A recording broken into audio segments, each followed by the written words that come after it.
Hello everyone, today on the agenda, low-carb pina colada. This is a drink that we all love. Unfortunately, the classic version is normally loaded with sugar. So making a sugar-free version is not that bad, yeah? For those who don't know, there's so many claims to the origin of this drink. Some say pina colada originated in Puerto Rico. There's so many bars that claim to have made the original recipe.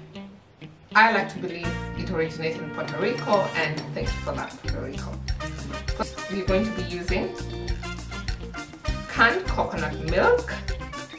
When getting my coconut milk from the can, I like to shake it so the lighter milk blends with the cream so that we get something really rich. We are also going to be using some white rum.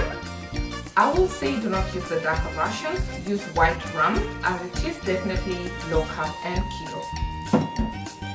And then we are also going to use some pineapple, diced pineapple, that's half a cup.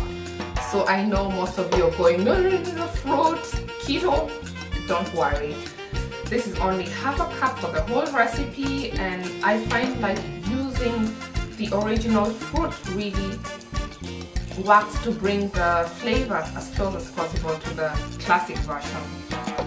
We are also going to be using some pineapple extract,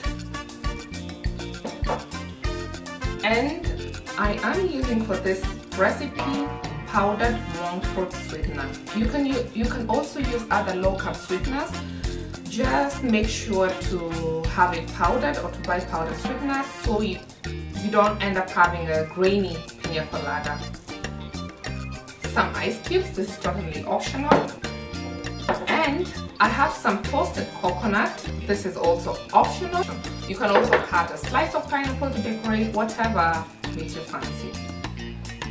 Making the low carb and keto pina colada is basically easy. All we need to do is mix all the ingredients in a blender and process until smooth and creamy, and voila!